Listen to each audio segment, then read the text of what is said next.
Chapter 3. The author diverts the emperor, and his nobility of both sexes, in a very uncommon manner. The diversions of the court of Lilliput described. The author has his liberty granted him upon certain conditions. My gentleness and good behavior had gained so far on the emperor and his court, and indeed upon the army and people in general, that I began to conceive hopes of getting my liberty in a short time. I took all possible methods to cultivate this favorable disposition. The natives came, by degrees, to be less apprehensive of any danger from me. I would sometimes lie down, and let 5 or 6 of them dance on my hand, and at last the boys and girls would venture to come and play at hide and seek in my hair. I had now made a good progress in understanding and speaking the language. The emperor had a mind one day to entertain me with several of the country shows, wherein they exceed all nations I have known, both for dexterity and magnificence. I was diverted with none so much as that of the rope dancers, performed upon a slender white thread, extended about 2 feet and 12 inches from the ground. Upon which I shall desire liberty, with the reader's patience, to enlarge a little. This diversion is only practiced by those persons who are candidates for great employments, and high favor at court. They are trained in this art from their youth, and are not always of noble birth, or liberal education. When a great office is vacant, either by death or disgrace, which often happens, 5 or 6 of those candidates petition the emperor to entertain his majesty and the court with a dance on the rope, and whoever jumps the highest, without falling, succeeds in the office. Very often the chief ministers themselves are commanded to show their skill, and to convince the emperor that they have not lost their faculty. Flimnap, the treasurer, is allowed to cut a caper on the straight rope, at least an inch higher than any other lord in the whole empire. I have seen him do the somerset several times together, upon a trencher fixed on a rope which is no thicker than a common packthread in England. My friend Reldresal, principal secretary for private affairs, is, in my opinion, if I am not partial, the second after the treasurer. The rest of the great officers are much upon a par. These diversions are often attended with fatal accidents, whereof great numbers are on record. I myself have seen 2 or 3 candidates break a limb. But the danger is much greater, when the ministers themselves are commanded to show their dexterity, for, by contending to excel themselves and their fellows, they strain so far that there is hardly one of them who has not received a fall, and some of them 2 or 3. I was assured that, a year or 2 before my arrival, Flimnap would infallibly have broke his neck, if one of the king's cushions, that accidentally lay on the ground, had not weakened the force of his fall. There is likewise another diversion, which is only shown before the emperor and empress, and first minister, upon particular occasions. The emperor lays on the table 3 fine silken threads of 6 inches long, one is blue, the other red, and the third green. These threads are proposed as prizes for those persons whom the emperor has a mind to distinguish by a peculiar mark of his favor. The ceremony is performed in His Majesty's great chamber of state, where the candidates are to undergo a trial of dexterity very different from the former, and such as I have not observed the least resemblance of in any other country of the New or Old World. The emperor holds a stick in his hands, both ends parallel to the horizon, while the candidates advancing, one by one, sometimes leap over the stick, sometimes creep under it, backward and forward, several times, according as the stick is advanced or depressed. Sometimes the emperor holds one end of the stick, and his first minister the other, sometimes the minister has it entirely to himself. Whoever performs his part with most agility, and holds out the longest in leaping and creeping, is rewarded with the blue-colored silk, the red is given to the next, and the green to the third, which they all wear girt twice round about the middle, and you see few great persons about this court who are not adorned with one of these girdles. The horses of the army, and those of the royal stables, having been daily led before me, were no longer shy, but would come up to my very feet without starting. The riders would leap them over my hand, as I held it on the ground, and one of the emperor's huntsmen, upon a large courser, took my foot, shoe and all, which was indeed a prodigious leap. I had the good fortune to divert the emperor one day after a very extraordinary manner.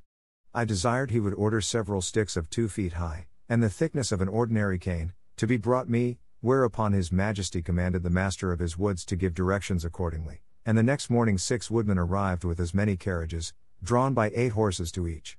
I took 9 of these sticks, and fixing them firmly in the ground in a quadrangular figure, 2 feet and a half square, I took 4 other sticks, and tied them parallel at each corner, about 2 feet from the ground. Then I fastened my handkerchief to the 9 sticks that stood erect, and extended it on all sides, till it was tight as the top of a drum, and the 4 parallel sticks, rising about 5 inches higher than the handkerchief, served as ledges on each side.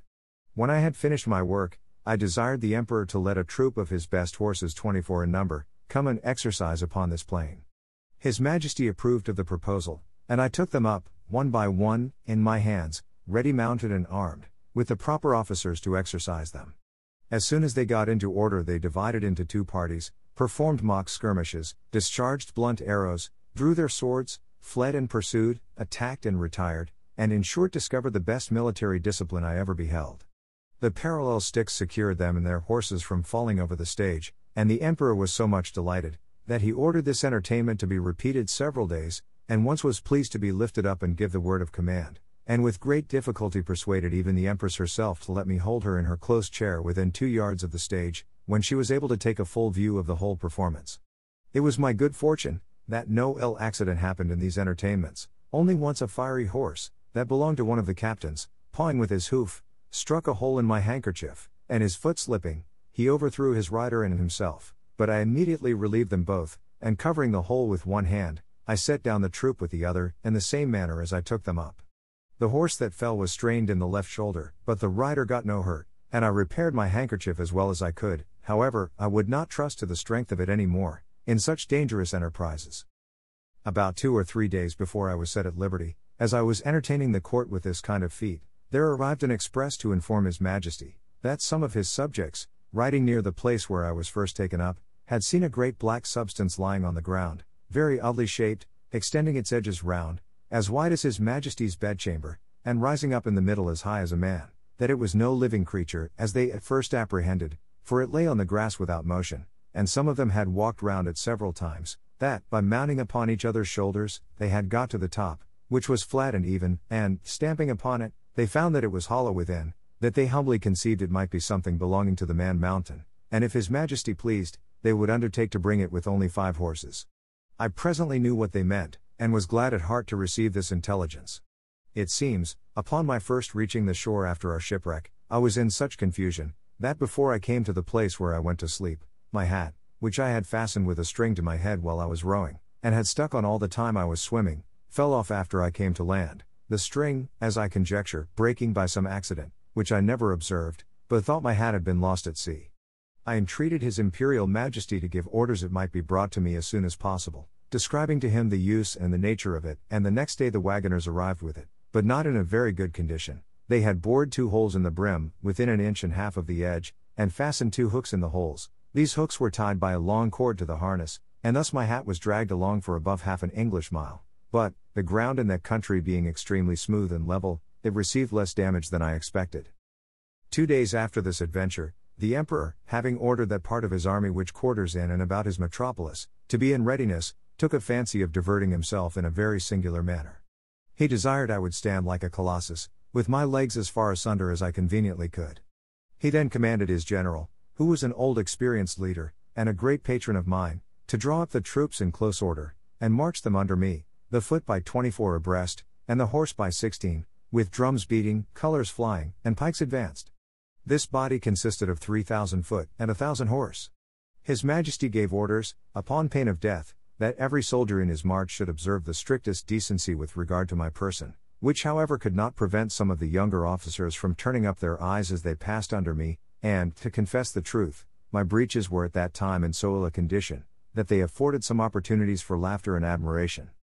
I had sent so many memorials and petitions for my liberty, that His Majesty at length mentioned the matter, first in the cabinet, and then in a full council, where it was opposed by none, except Skyrish Bolgolam, who was pleased, without any provocation, to be my mortal enemy.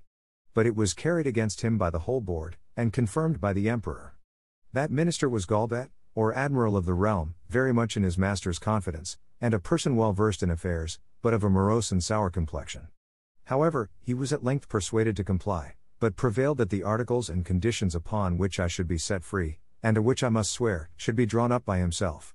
These articles were brought to me by Skyrish Bolgolam in person, attended by 2 under-secretaries, and several persons of distinction. After they were read, I was demanded to swear to the performance of them, first in the manner of my own country, and afterwards in the method prescribed by their laws, which was, to hold my right foot in my left hand, and to place the middle finger of my right hand on the crown of my head, and my thumb on the tip of my right ear. But because the reader may be curious to have some idea of the style and manner of expression peculiar to that people, as well as to know the article upon which I recovered my liberty, I have made a translation of the whole instrument, word for word, as near as I was able, which I here offer to the public.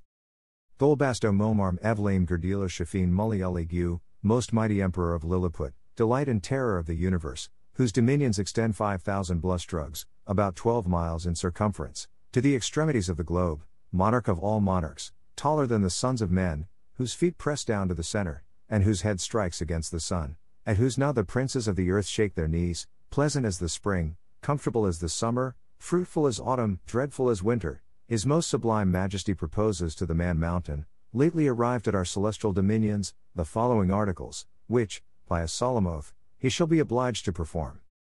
First, the man mountain shall not depart from our dominions, without our license under our great seal. 2d. He shall not presume to come into our metropolis, without our express order, at which time, the inhabitants shall have 2 hours warning to keep within doors. 3d. The said man mountain shall confine his walks to our principal high roads, and not offer to walk, or lie down, in a meadow or field of corn. 4th, as he walks the said roads, he shall take the utmost care not to trample upon the bodies of any of our loving subjects, their horses, or carriages, nor take any of our subjects into his hands without their own consent. 5th, if an express requires extraordinary dispatch, the man mountain shall be obliged to carry, in his pocket, the messenger and horse a 6 days' journey, once in every moon, and return the said messenger back, if so required, safe to our imperial presence. 6th, he shall be our ally against our enemies in the island of Blefuscu, and do his utmost to destroy their fleet, which is now preparing to invade us. 7th, that the said man mountain shall, at his times of leisure, be aiding and assisting to our workmen, in helping to raise certain great stones, towards covering the wall of the principal park, and other our royal buildings. 8th, that the said man mountain shall, in 2 moons' time, deliver in an exact survey of the circumference of our dominions, by a computation of his own paces round the coast. Lastly, that, upon his solemn oath to observe all the above articles, the said man mountain shall have a daily allowance of meat and drink sufficient for the support of 1724 of our subjects, with free access to our royal person, and other marks of our favor. Given at our palace at Belfaborac, the 12th day of the 91st moon of our reign. I swore and subscribed to these articles with great cheerfulness and content, although some of them were not so honorable as I could have wished, which proceeded wholly from the malice of Skyrish Bolgalam, the High Admiral, whereupon my chains were immediately unlocked, and I was at full liberty. The Emperor himself, in person, did me the honor to be by at the whole ceremony. I made my acknowledgments by prostrating myself at His Majesty's feet, but he commanded me to rise, and after many gracious expressions, which, to avoid the censure of vanity, I shall not repeat, he added, that he hoped I should prove a useful servant, and well deserve all the favors he had already conferred upon me, or might do for the future. The reader may please to observe, that, in the last article of the recovery of my liberty, the Emperor stipulates to allow me a quantity of meat and drink sufficient for the support of 1724 Lilliputians. Some time after, asking a friend at court how they came to fix on that determinate number, he told me that His Majesty's mathematicians, having taken the height of my body by the help of a quadrant, and finding it to exceed theirs in the proportion of 12 to 1, they concluded from the similarity of their bodies, that mine must contain at least 1724 of theirs, and consequently would require as much food as was necessary to support that number of Lilliputians. By which the reader may conceive an idea of the ingenuity of that people, as well as the prudent and exact economy of so great a prince.